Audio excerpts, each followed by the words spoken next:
The New York Rangers go into Pittsburgh and thoroughly embarrass the Penguins 6-0 on opening night. We talk about Igor's shutout and his ability to block out the noise, and we also discuss why Filip Chytil already has a candidate for feel-good moment of the season.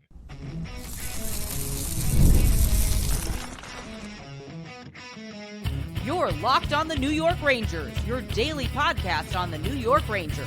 Part of the Locked On Podcast Network, your team every day. Welcome back, Blue Shirts fans, to episode number 1158 of the Locked On New York Rangers podcast. I'm your host, John Chick. Just want to thank you guys, as always, for making Locked On New York Rangers your first listen every day. We are free and available on all platforms, including YouTube. And today's episode of Locked On New York Rangers is brought to you by FanDuel. Place your first $5 bet, and you will get started with $200 in bonus bets guaranteed. Visit FanDuel.com to get started. And we are, of course, part of the Locked On Podcast Network, your team every day. And that intro song that you were hearing just a second ago is Leave the Lights On from our good friends in Passafire. You can check those guys out anywhere you get your music. So, Ranger Nation, let me hear you. Who's feeling good? Who's ready for the upcoming season after that 6-0 drubbing of the Penguins in Pittsburgh last night? I know that I am. I certainly expected a Ranger win here, but I got to be honest, even I didn't think it would be steamrolling to this degree. The Rangers basically took control of this game about midway through the first period and completely dominated from that point on going forward. There was never another moment in this game. I thought the Penguins had a decent start, but after that, the first 10 minutes or so, there was never any reason to believe for the remaining 50 minutes of this game that the Penguins had any chance of even keeping up with the Rangers in this game. And of course, the result is a 6-0 win for the Rangers, a game with not perfect. There's always little things you can nitpick here and there, but a game with so many positives that it's hard to know where to start. Although it's really not hard to know where to start, because the guy that's kind of been in the headlines recently, and I guess in some ways for not all the right reasons, but that would, of course, be Igor Shesterkin.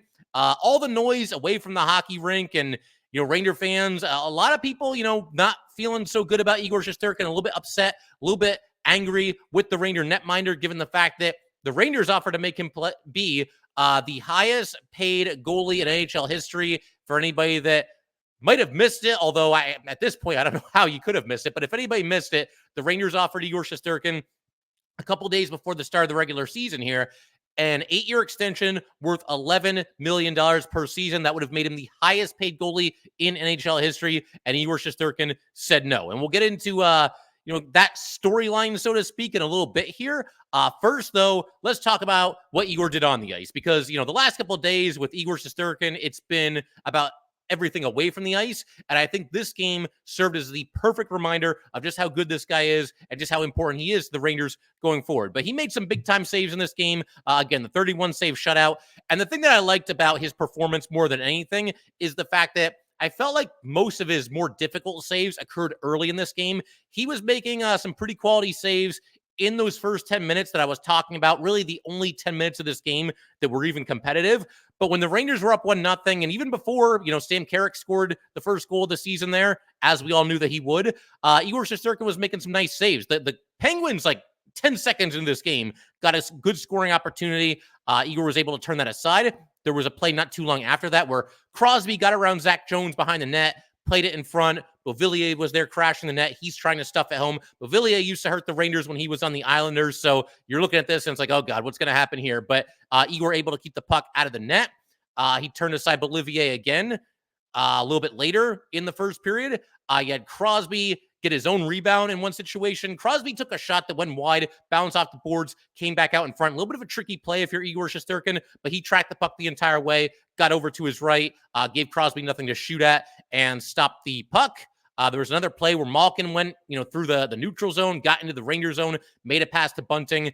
Bunting was shooting from a good quality, scoring area on the rink, kind of in the high slot there. And Igor was able to fight that off. I believe it deflected into the netting. But some really, really nice saves by Igor Shesterkin early in this game in what was, the most important moments of this game for the Rangers. Because once they got up 3-0 by the end of the first period, it certainly felt like it was going to be their night. You never know for sure, but the Rangers were taking complete control of the game up to, once we got to that point.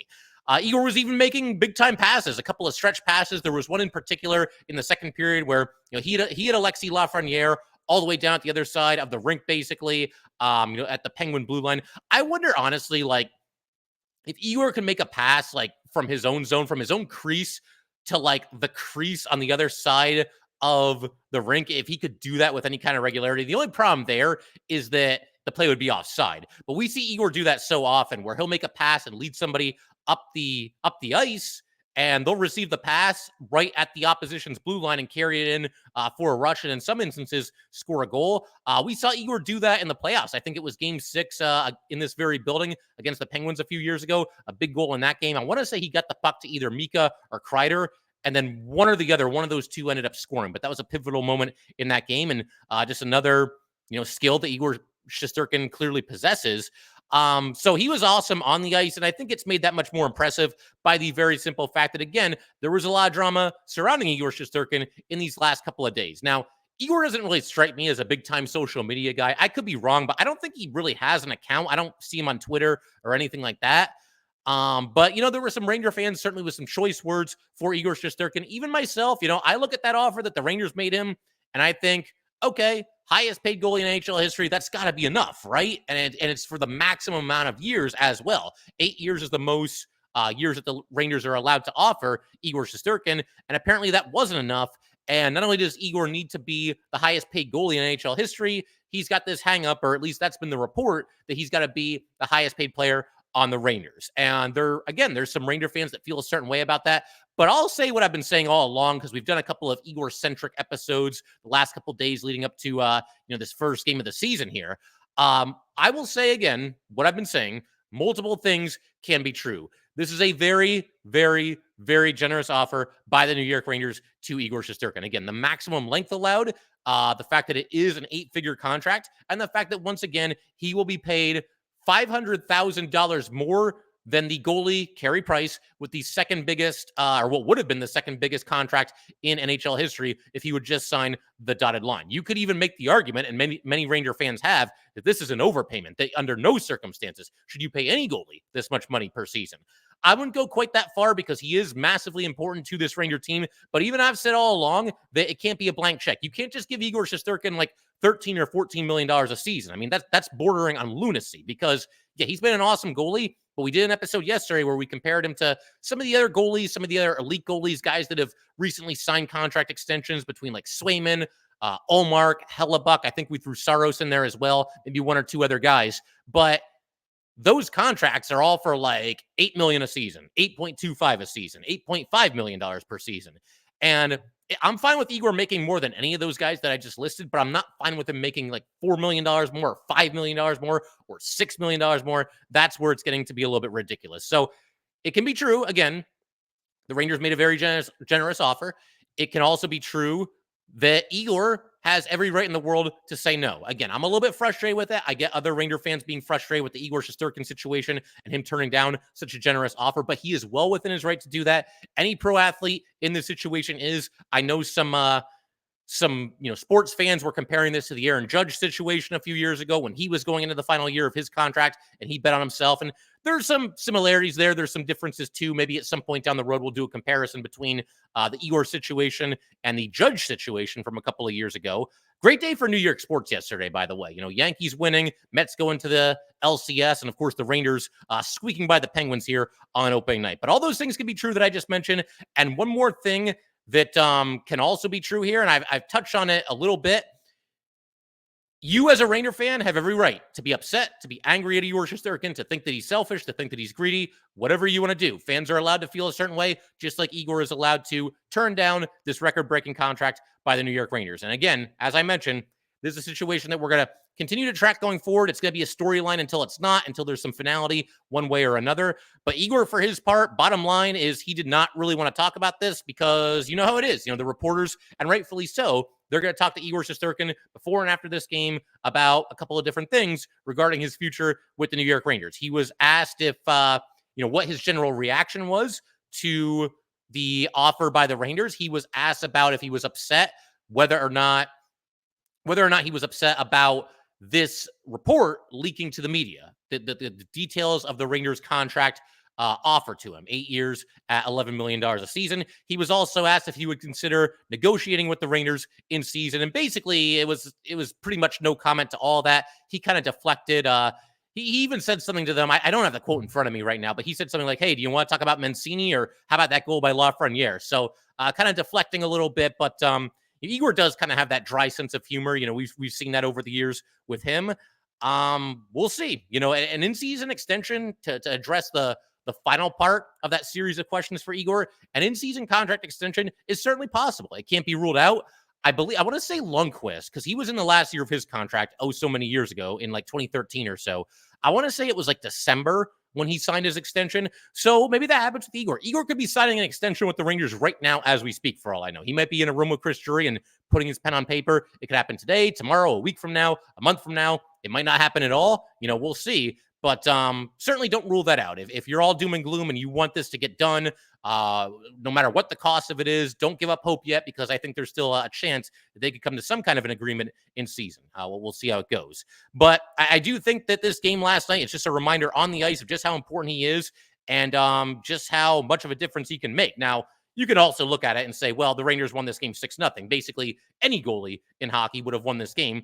And that is true, but Igor was at the top of his game. And as I mentioned a little bit earlier, he made his best saves early in this game when it was still a game and when the Rangers needed it the most. So props for Igor Shesterkin being able to block out the noise and put his best foot forward and have his A game in a shutout opening night win against the Pittsburgh Penguins. He was chasing his first shutout of the season for quite some time last year, if I remember correctly. I don't think it happened until like February, March, maybe even. It took a while, so it was nice that he got that first one out of the way, and hopefully he's got a solid encore performance lined up, because I got to believe they don't play again until Saturday against Utah, and I got to believe Igor will be right back out there for that one as well. But we're going to keep everything rolling in just a second here. I want to shift our attention to Filip Chytil, just a feel-good moment, seeing him get a goal on opening night. And some of the depth players in the Rangers that also had strong performances in this one, and we'll get to that in just a second. All right, we just want to take a minute to let everybody know that today's episode of Locked On New York Rangers is brought to you by Indeed. We are driven by the search for better, but when it comes to hiring, the best way to search for a candidate is not to search at all. Don't search, match with Indeed. If you need to hire, you need Indeed. Indeed is your matching and hiring platform with over 350 million global monthly visitors, according to Indeed data, and a matching engine that helps you find quality candidates fast. Ditch the busy work. Use Indeed for scheduling, screening, and messaging so you can connect with candidates faster. And Indeed doesn't just help you hire faster. 93% of employers agree that Indeed delivers the highest quality matches compared to other job sites, according to a recent Indeed data survey. Join more than 3.5 million businesses worldwide that use Indeed to hire great talent fast. And listeners of this show will get a $75 sponsored job credit to get your jobs more visibility at Indeed.com/lockedon. Just go to Indeed.com/lockedon right now and support our show by saying you heard about Indeed on this podcast. Indeed.com/lockedon. Terms and conditions apply. Need to hire? You need Indeed.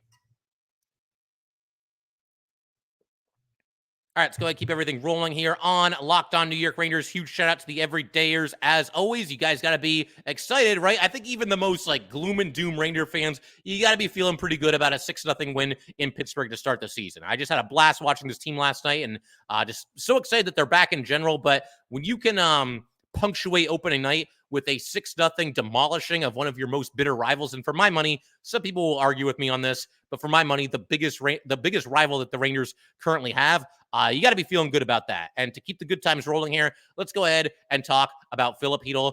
I'm going to call this segment Filip Chytil and the Depth Dudes, because I thought a lot of the Ranger depth players, guys on the bottom six, guys, the bottom pairing of defensemen, I thought even had a nice night. So that's pretty much going to be the theme here. But Filip Chytil scoring on opening night, just a feel-good moment, a candidate for one of the feel-good moments of this entire NHL season, not just the Rangers, but all the teams. Because when you think of everything that Filip Chytil went through last year, all the concussions and everything, plays 10 games, he's going to come back, he collapses at practice. Can he make it back? We're not sure. He comes back in the playoffs. He did all right there, especially considering the circumstances. I think certainly you have to grade on the curve at least a little bit.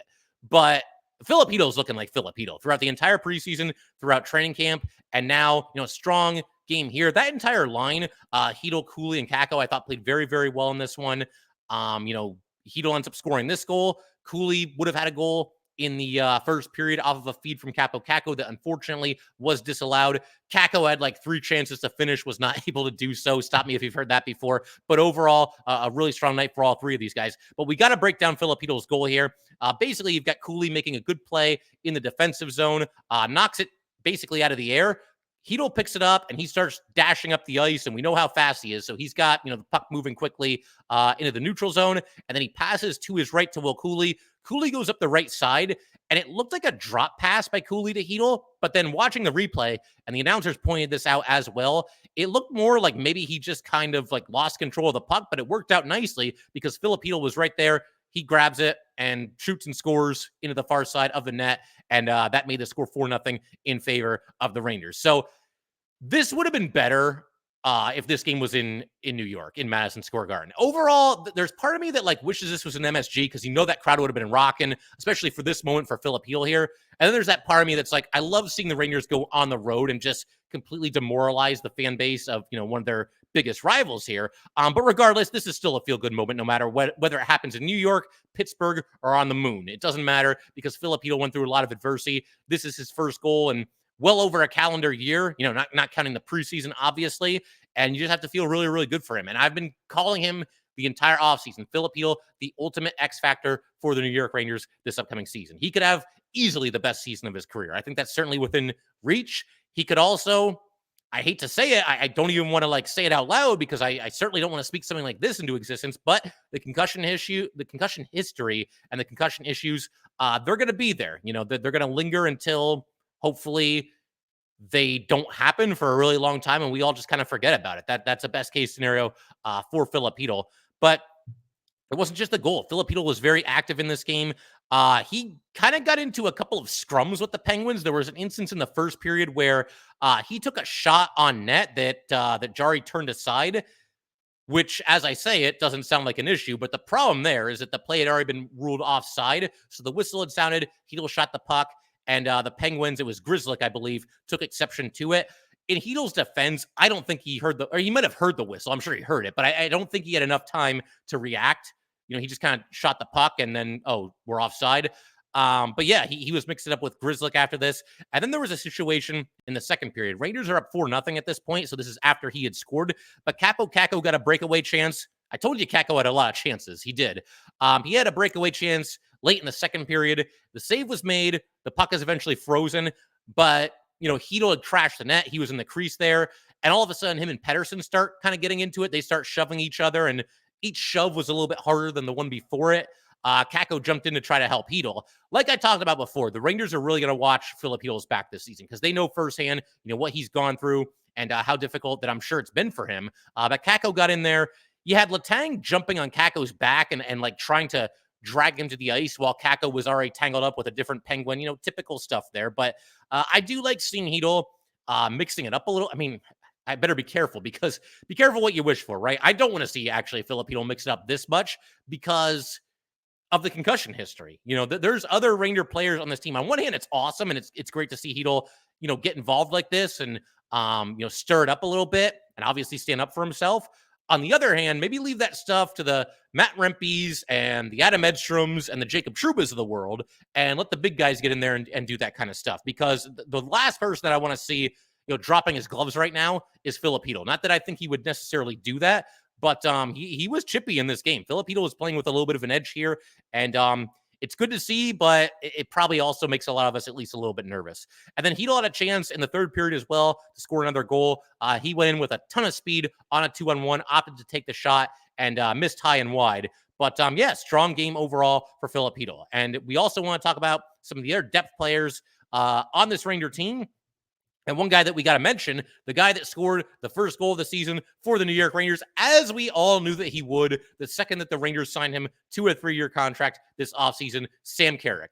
Who else could it have possibly been but Sam Carrick scoring for the Rangers' first goal of the season? So let's break this one down. It is the first goal. I think we got to get into some detail here. Great goal.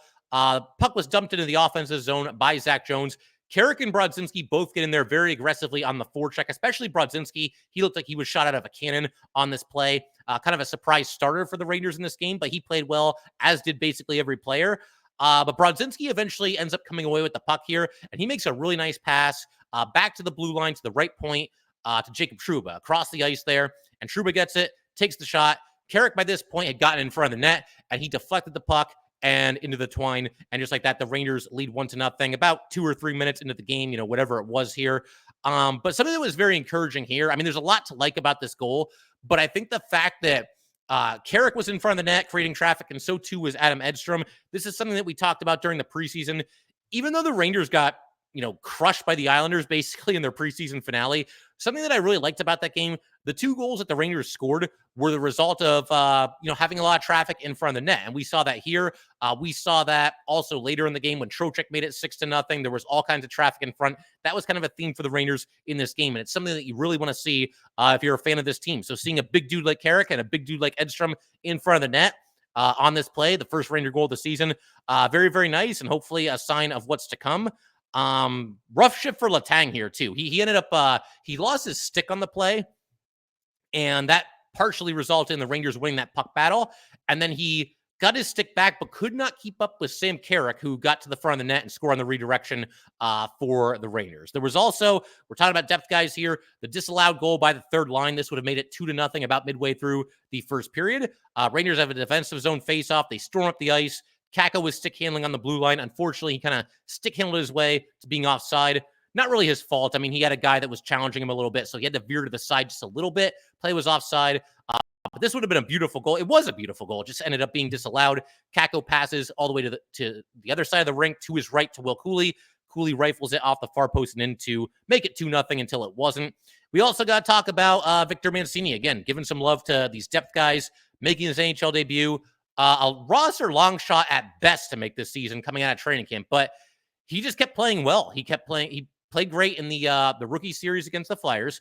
He had a strong training camp by all accounts from people who were there, and very, very good in the preseason as well. He had to make this team. He did make this team, especially with the injury to Ryan Lindgren. But there was one shift that really stood out here. He basically cleared Raquel out of the crease. There was some traffic in front with Igor Shesterkin there. And then Crosby, straight out of the school, the Nick Ritchie playbook, sort of accidentally on purpose, falls on top of Igor Shesterkin. Sidney Crosby is a much better skater than what he showed on this play, and somehow he just ends up landing on top of Igor. But regardless, Mancini followed Crosby after this, which takes some guts to do this against, a legend that's, obviously now in his 20th seasons in the NHL. And, Mancini obviously making his NHL debut, but he follows Crosby, shoved him in the back, a little cross check in the back. Crosby turned around and had his stick up high towards Mancini's face. But nice to see Mancini, obviously stand up for his goalie and not have any qualms about going after somebody that, is a living legend in Sidney Crosby. We may not like Sidney Crosby, but facts are facts, and that certainly is the case. And something else, this happened when the Rangers were shorthanded, and that's another feather in the cap, I think, of Victor Mancini, because, and I realized part of the reason that he was out there on the penalty kill was because it was Trouba who was serving the penalty. So you're down a defenseman, and Trouba's certainly somebody that the Rangers would look to put on the ice while they're shorthanded. But still, you go to Victor Mancini on a penalty kill against, Sidney Crosby and all of his buddies in his NHL debut. That says a lot. I mean, that says a lot that you can trust somebody in a situation like that. And I think that gives you a pretty good idea of how the Rangers feel about Victor Mancini. This dude is here to play, and he's here to have, a fairly significant role, as big of a role as you probably can have as the number 6 defenseman. But overall, there was nothing otherworldly that Mancini did here, but he certainly wasn't a liability. And I think that when it comes to your 6th defenseman, that's what you want a lot of the time. You want somebody that's going to go out there and at least not lose the game for you, at least just be steady and in some ways fly under the radar a little bit. This is, as we talked about, we're mostly looking at depth guys for the Rangers here for this segment. But you know what? We got to talk about this goal by Lafreniere. This didn't really fit in any other spot in the episode, so let's go ahead and talk about this right here, right now. What a goal. What a play by Artemi Panarin, first of all. Defensive play by Artemi Panarin. So it's 1-0 Rangers. Penguins have the puck. They're swarming a little bit in the Rangers zone, and they have a good scoring chance. I don't know who it was, but somebody, receives a pass kind of at the top of the zone. He's moving toward the net, and Panarin lifts his opponent's stick here, and all in one motion, backhands the puck out of the zone to lead Lafreniere up the ice. Just a great play by Panarin. First of all, the defensive play and breaking up what could have been, at least a decent chance for Pittsburgh here. But he lifts the stick, sends the puck the other way to Lafreniere. Lafreniere explodes up the left side, and Laf's got Trocheck to his right. It's possible he could look to pass here, but instead, He waits out the defender. The defender goes down to his stomach to try to, take away the pass, take away the shot, and a little bit of a toe drag by Lafreniere. And then he takes a quick shot and he scores 2-0. Lafreniere is about to take over this league, man. You thought last year was something. Just wait until you see what Alexis Lafreniere does this season, especially if he continues to play with Artemi Panarin and Vincent Trocheck, because that line is something special. Just awesome to see here. And this goal, the other reason I bring it up, this is when the Rangers really, really, really started to take control of this game, and the point where they never look back. This goal was scored with about 2 minutes or 3 minutes to go in the first period. And then, of course, the Rangers added on to it with a goal on a rebound by Chris Kreider a short time later to make it 3-0, which is 11 seconds to go in the first period. And at that point, the Rangers were off to the races. So just great stuff all around. Can't say enough about the job that really every Ranger did in this game. Try finding me a Ranger that had a bad night. I don't think that player exists. But we're going to keep everything rolling in just a second. I want to talk a little bit about just the magnitude of a 6-0, road win to start the season. I mean, it is just one game, and you are just 1-0, but you can't draw it up any better than this. And even the most optimistic Ranger fans among us, I don't think that we saw this game going 6-0 Rangers on opening night, because we've known for a long time that this was the opening night matchup. The players on both these teams have obviously known that. And again, just a one-sided absolute butt kicking by the New York Rangers to the Pittsburgh Penguins. So we'll talk about that in just a second. All right, we just want to take a minute to let everybody know that today's episode of Locked On New York Rangers is brought to you by our very good friends at FanDuel. Hey, NFL fans, you can start the season with a big return on FanDuel, America's #1 sportsbook. So when you get a hunch in the middle of the game, you can check out the latest stats, view live play-by-play, and so much more on the same page where you place your bets. You will get started with $200 in bonus bets guaranteed when you place your first $5 bet. That is FanDuel.com. All right, let's go ahead and keep everything rolling here on Locked On New York Rangers. Like I said, there was a lot to talk about today and a lot of positives to pull out of this game. But something that I want to do right now is basically just point and laugh, because there was something that Brian Rust said while the Rangers were in the playoffs last year that at the time was so ridiculous and so out of left field. And I got to call him out on it now. We'll get to that in just a second. But I kind of want to just set the stage for one of the more ridiculous things that I've ever seen or heard a pro athlete say. So, it's opening night for the Penguins. They got the big pregame ceremony, and there's nothing wrong with that. Everybody does it. I'm sure there's going to be a lot of pomp and circumstance on Saturday when the Rangers have their home opener. I'm sure all the other teams are doing the same thing. But, they got this big ceremony. Malkin in his 19th year, Letang in his 19th year, Crosby in his 20th year. And even I, as a Ranger fan and somebody who I'll just say is not a big fan of the Pittsburgh Penguins, I will admit that is pretty cool, right? I mean, we got to give a nod to that. That's a very unique situation. When you look at all the years of pro athletes, this is the first time ever that 3 teammates have played 19 straight seasons together all on the same team. So that is pretty cool, and it's completely within their right to celebrate that, and good on them for doing that. But then the game starts, and this is where things went pretty south for the Pittsburgh Penguins. Something that I got to point out here. So it's opening night. I'm excited. You're excited. Ranger fans are excited. Penguin fans are excited. If you're a fan of any team in the NHL, you're excited, because even if you're coming off of a bad season last year and expectations are low for this year, you never know. We see teams overachieve every single season in the NHL. So everybody's going to be at least somewhat hopeful coming into the new season. But, you're in Pittsburgh here, and you're expecting a loud crowd, a hostile crowd. And I guess they were kind of loud at the start of the game, but what's the first chant going to be? Because, they've got this big celebration here. There were members of the Pittsburgh Steelers there. Again, all this pomp and circumstance for opening night. What's the first thing that Penguin fans chant? Is it "Let's go Penguins"? Is it Sidney Crosby? No, there was a very brief "Let's go Pens" chant, but I'm not exaggerating when I say that it didn't last any longer than 5 seconds, and it never really got going. The first chant that they had that had any kind of steam to it was Igor. Now, of course, that's not the only fan base that is going to do this to the opposing goalie. Ranger fans have done it. They used to chant it at Marty Brodeur, Marty, and they still do it to this day to, various goalies. But think about that. We're a minute or two into opening night, and what's the first thing that Penguin fans chant? The name of our goalie. Now, granted, it's a jeer, it's a mocking chant, obviously, but still, they're chanting the name of our goalie while celebrating, Sidney Crosby's 20th season in the league. And by the way, that mock Igor chant that they do, When's the last time that has worked for them? I would have to say it hasn't worked for them since games 3 and 4 of the first round of the Stanley Cup playoffs 3 seasons ago. Obviously, Igor had a rough time in those 2 games, got pulled out of both of them in favor of Alex Georgiev. But I would argue that it had less to do with the chance and more just to do with the fact that the Rangers didn't play very well, and Igor clearly just did not happen to have his A game. But there weren't too many Igor chants after that. They were too embarrassed to chant much of anything.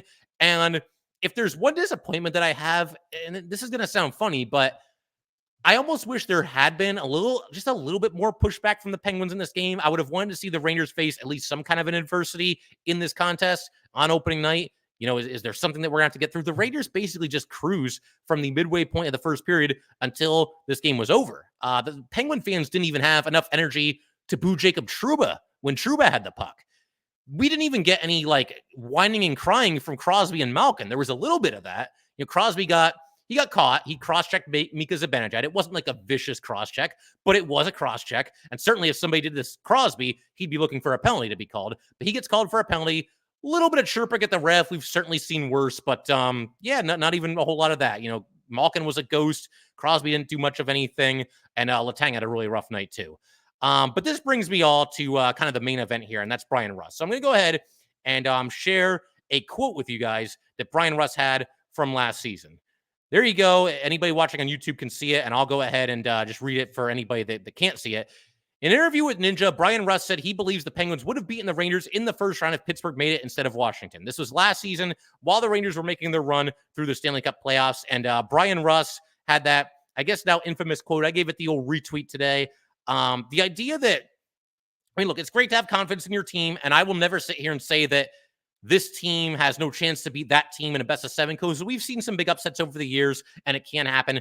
But there was no reason to believe that Washington was going to beat the Rangers, and there was no reason to believe that Pittsburgh was going to beat the Rangers had they made the Stanley Cup playoffs. And in fact, Pittsburgh kind of died near the end of the season. Maybe if they could have beaten some of these other non-playoff teams, maybe that was step one before, talking about how we would have beaten the Rangers in the first round of the playoffs. And Brian Rust, he is hurt right now. I don't wish injury on anybody. All the best to him, but I had to have a little bit of fun at his expense after that, in retrospect, just hilarious quote that he gave last season. But I figure we can call it there. If you guys would like to get in touch with this podcast, please send an email to lockedonnyrangers@gmail.com. Once again, that is lockedonnyrangers@gmail.com. Definitely give us a follow on Twitter as well, @LO_NY_Rangers.